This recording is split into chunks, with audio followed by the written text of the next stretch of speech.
So, what's it like living in a post-FNAF 3 era? I don't mean after the game launched back in 2015, I mean actually living in the time period directly after FNAF 3 takes place in canon. Yes, for those of you who don't know, early this March, on March 2nd, it became a sort of celebration of FNAF 3 for fans of the series. Why is that? Well, based on the Steam description of FNAF 3, it takes place 30 years after the events of FNAF 1. Since through deduction we found that FNAF 1 takes place in 1993, that would mean that FNAF 3 takes place in, you guessed it, 2023. Since the game came out in March of 2015, it became a sort of countdown as to when Springtrap would canonically rise up.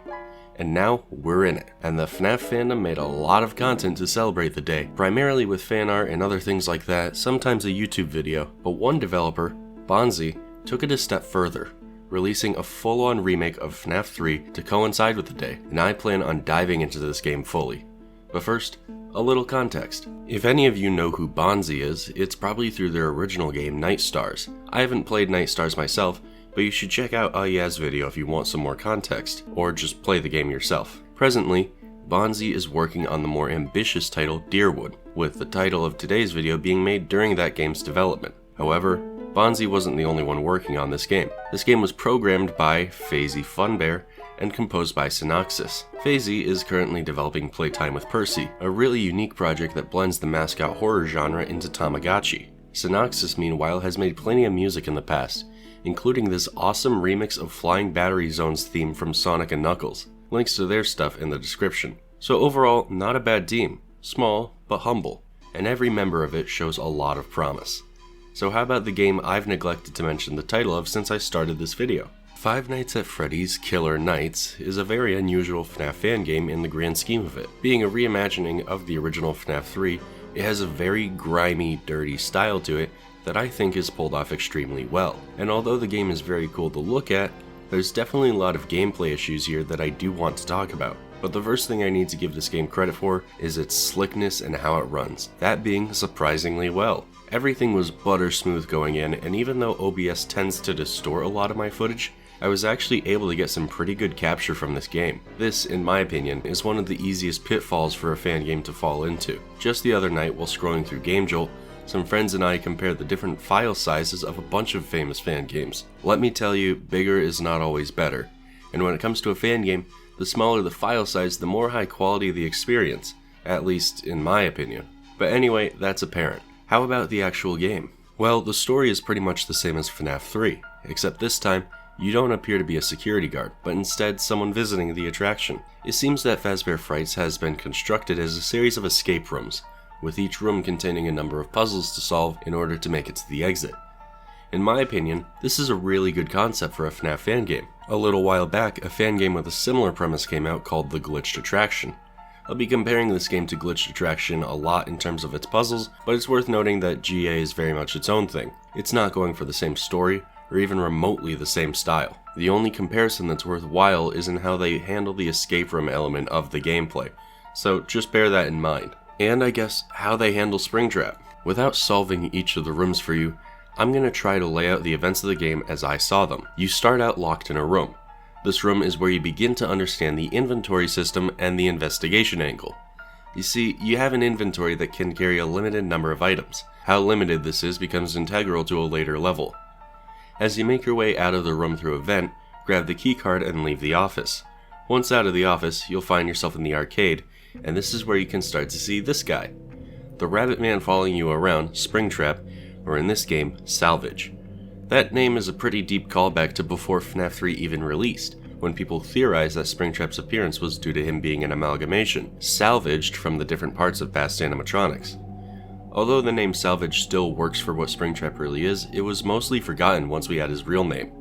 More on this guy later. Bonnie's arcade is probably the most fun part of the game. It'll have you play a number of these arcade-style games, none of which are very hard, but all of which have this really convincing aesthetic to them. Unfortunately, Bonnie is literally the only one of the original 4 characters to not actually appear in this game, which I think is because he technically never appeared in FNAF 3. I just thought it was kind of odd in comparison to the other levels in this game, as each one after this will have its own animatronic tied to it.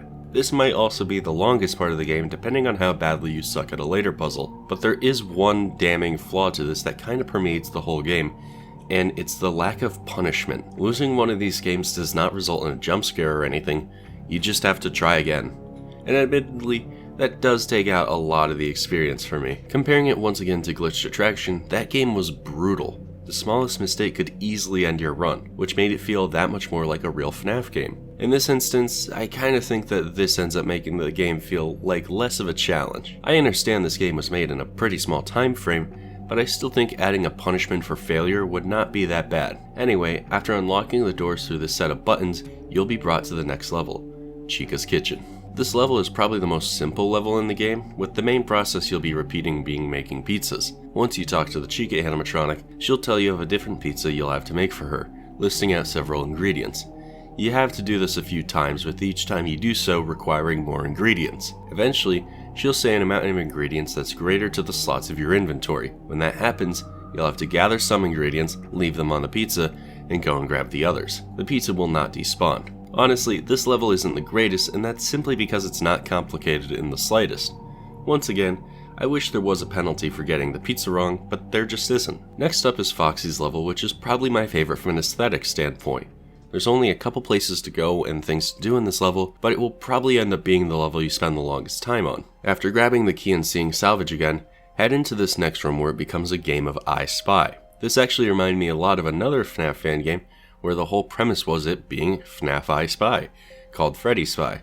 Let me know if you guys want to see a review of that game, it's another anniversary title. Anyway, I spent a while on this part of the game because it's actually kinda difficult. You basically just have to find what's on this list, but I don't know if my monitor is just freakishly dark or not, but I could not find that damn puppet mask. I probably played this for 10 or 15 minutes as opposed to each other room taking me maybe 5 or 6 minutes each before. It's not to call this puzzle bad or anything, I think I might just suck at it. In fact, aesthetically speaking, this entire section of the game had me pretty much floored. There's a real understanding of what does and doesn't work in a fan game. It strikes a balance I adore. It's hard to explain, but it's not dirty to the point that it's gross, nor is it clean to the point it feels sanitized.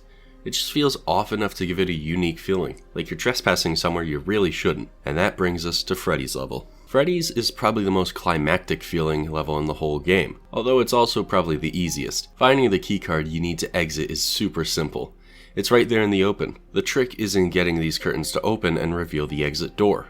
And to do this, you have to complete a number of puzzles on the board in front of you, which amounts to Simon Says, That One Bad Minigame in Help Wanted, and Among Us. But the real draw of this level is in the full reveal of Salvage, who you'll then have to confront in the next room. This room, backstage, is definitely my favorite. You have to search for Faz coins to purchase a key from the key vending machine, which will allow you access to a room where you can get your key card. Once this happens, you'll have to hide, so bury yourself in that locker you opened earlier and wait it out. Then you should be home free, except Salvage is actually waiting for you at the entrance. Mash spacebar to escape, and that's the game. As far as I know, this is the only level in the game where you can actually die, which actually makes it probably the best by default in my opinion. As for extras, we do have some cool behind the scenes art, which is always nice. This game being a love letter to FNAF 3 really comes through in these instances. I also neglected to mention this earlier, but there's also a timer, which is mostly meant for speedrunners. I mean, you probably could get another star if you beat the game in under 10 minutes or something, but honestly, I didn't feel like I could do it, so I didn't try. But that's pretty much it in regards to Killer Knights, except for my thoughts regarding the lead villain, Salvage. So here's the thing. I like Salvage's design a lot, and he really fits for the design and vibe of this place. My problem is that outside of his origin presumably being the exact same as Springtrap, he's not really Springtrap at all. Outside of the rabbit mask, which is white, not even yellow, he has nothing in common with the Springtrap everyone knows and loves. I'm all for FNAF fans having new takes on old characters, but this seems like the character is only Springtrap out of obligation of the game being a retelling of FNAF 3. I could totally see this character being the lead antagonist in a game as a sort of substitute for Vanny, rather than being Afton himself. Maybe it's because I love Springtrap's original design, but honestly I have a hard time connecting this character to this one. On his own though, outside of the context of who Springtrap is in canon, I can still really appreciate this guy for how threatening he appears to be. He's the most human looking character in the game, but even then there's something really off-putting about him. He's clearly more than human in a terrifying way. One element of his design you might overlook is his sleeves. Generally speaking, when you mess with the standard proportions of the human body in some way, you make a character more unsettling, and that's what I believe these sleeves do. That said, I do wish they ended in actual hands or claws of some kind, because seeing them dangle loosely kinda detracts from this creep factor at the same time. I think it provides further the idea that he's more than human, but at his core he's still a guy in a costume. Overall, I think Salvage is a great villain design, but doesn't do the best job at being a full-on substitute Springtrap. And that brings me to the end of my review for FNAF Killer Nights. Honestly, I want to see this concept expanded on at some point. It's a fantastic little set of levels. It's just over before you feel like it's really getting started. If this was one set of levels in a larger game, that probably would be better. Make it a full game. Honestly, that really sums up my view of this game. It's really promising and a good time, but I wish there was more to it. I understand that Bonzee is working on his own thing right now, but I would love to see this concept revisited sometime in the future. I mean, we are theoretically under a year away from the 40-year anniversary of the Bite of 83, so, you know. If I at all dissuaded you from playing the game during this video, I apologize, that was not the purpose. In fact, I hope you all play this game to support the developer and really experience it for yourself. It's a fun time, if a short one, and of course, play Deerwood when that comes out. I'm DMuted, be sure to like and subscribe. It really helps me out more than you think, and it's completely free. Peace.